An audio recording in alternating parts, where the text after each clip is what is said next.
उन्होंने मुझे देखा, उसको देवलोक में डाल दो। मुझे लगा कि वो अपने दोस्तों को बताएंगे और वो सब भी आ जाएंगे। फिर सुबह 3:30 बजे मैं उठकर बाहर गया। फिर मैंने देवलोक देखा।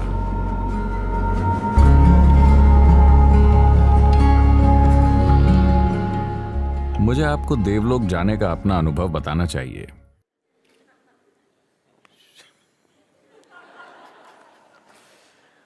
ये शायद 85, 86, 1985 या 86 था, मुझे ठीक से याद नहीं है, इन दोनों में से एक। तो मैं हिमालय गया और मैं अकेला हूं, मैं ट्रैक कर रहा हूं। मेरे पास कोई ऊनी कपड़े नहीं हैं क्योंकि मैं दक्षिण भारत में रहता हूं। और मेरे पास सिर्फ टी शर्ट्स हैं, थोड़ी मोटी वाली, और मेरे पास एक कैनवस जैकेट है। कैनवस जैकेट दक्षिण में अच्छा काम करते हैं क्योंकि यहाँ बारिश होती है। तो मैं हमेशा कैनवस जैकेट में रहता हूँ क्योंकि मैं मोटरसाइकिल पर चल रहा हूँ।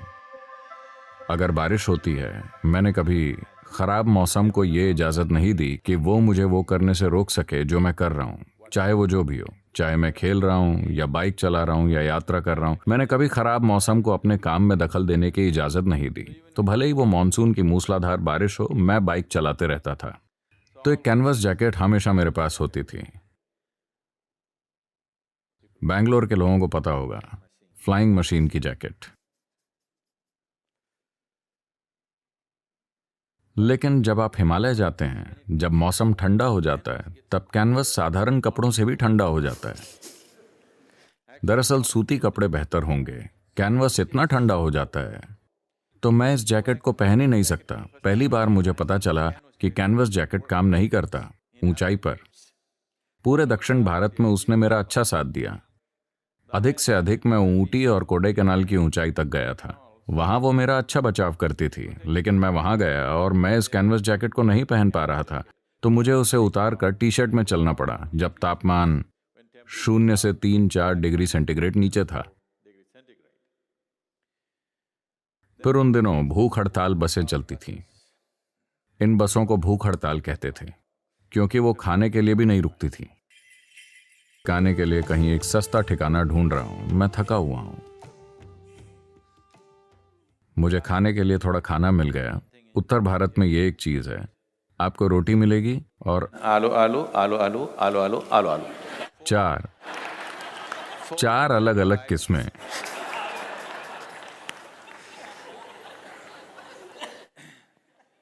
20-25 दिन की यात्रा में सिर्फ आलू आपके दिमाग में लटकता रहता है। दक्षिण भारतीय होने के नाते आप आतुर होकर यह उम्मीद कर रहे हैं कि कहीं ना कहीं थोड़ा चावल और रसम मिल जाए जिसे आप सुड़क सकें, जो भोजन जैसा लगता है। तो मैंने आलू आलू खाया। आलू ट्रीटमेंट के बाद मैं एक जगह खोज रहा हूं, कहीं जगह नहीं है। बताया गया कि हर होटल फुल है। उस समय इतने सारे नहीं थे, बस 1-2, वो सब भरे हुए थे। फिर मैं एक आश्रम में गया। मुझे उस आश्रम का नाम याद नहीं। खैर, मैंने अंदर जाकर कहा, मुझे स्वामी जी से मिलना है, जो भी वहां हो। काफी किचकिच के बाद वो मुझे अंदर ले गए। मेरी आंखों को वो अनदेखा नहीं कर सकते थे। अब मेरी आंखें ज्यादा काम से थकी लगती हैं और वैसी नहीं हैं। मेरी दाढ़ी नहीं थी, लेकिन मेरी आंखें ऐसी थीं जिसे वो अनदेखा नहीं कर सकते थे। तो वो मुझे अंदर ले गए। फिर मैं वहां गया। 2 वाकई अच्छे बड़े स्वामी, पूरे नारंगी कपड़े, लंबी दाढ़ी। उन्होंने ऐसा किया, मैंने जाकर कहा, मैं दक्षिण से आया हूं और मेरे पास लेटने की जगह नहीं है और मैं पूरा भीगा हुआ हूं। मेरी टी शर्ट गीली है, मैं इसे बदल भी नहीं सकता क्योंकि मेरे सामान में सारे कपड़े गीले हो चुके हैं। मुझे लेटने के लिए एक जगह चाहिए। उन्होंने मुझे देखा, तुम क्या करते हो, ये वो। मैंने कहा, मुझे जो पता है मैंने उसे सिखाना शुरू किया है। उसको देवलोक में डाल डाल। और मैंने सोचा, अरे वाह, क्या किस्मत है मेरी। वो मुझे देवलोक में डालने वाले हैं। देवलोक में डाल दो। सारी कहानियां जो आपने देवलोक के बारे में सुनी हैं, मैं गया। वो मुझे एक बिल्डिंग के अंदर ले गए, ऐसे ऐसे गली के अंदर गली। फिर उन्होंने मुझे एक कमरा दिया।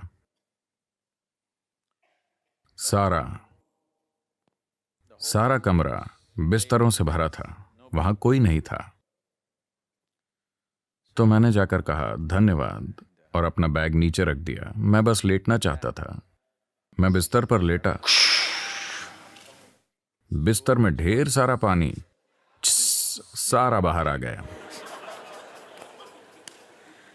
मैं बोला हे भगवान, अच्छा ये बिस्तर गीला है। मैं उस बिस्तर पर लेटा, वो भी गीला है। ये बिस्तर, ये भी गीला है। लेकिन इतने पानी के बावजूद वो खटमलों को नहीं डुबो पाया।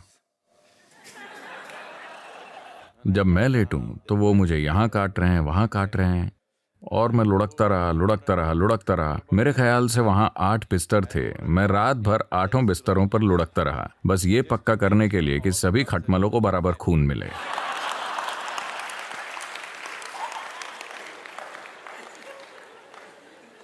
मैं कम से कम एक बिस्तर में रह सकता था।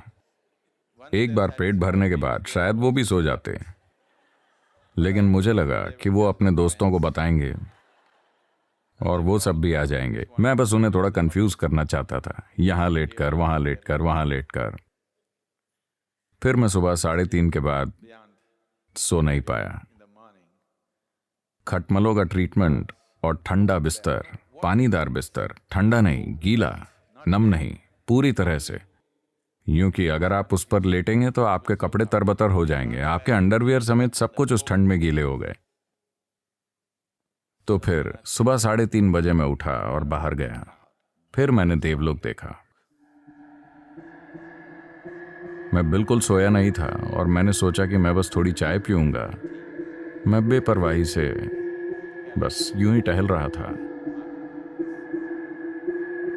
फिर मैंने ऊपर देखा, पूरी घाटी में घुप अंधेरा है। सिर्फ पहाड़ की चोटी सफेद और सुनहरी थी। सूरज कहीं और से उसे प्रकाशित कर रहा था। मेरे आंसू निकल पड़े। फिर मैं जान गया कि मैं देवलोक में था। नहीं, यह हमारा लोक है जो इतना सुंदर है कि आपको देवलोक जाने की जरूरत नहीं है। तो ये देवलोक का मेरा अनुभव था।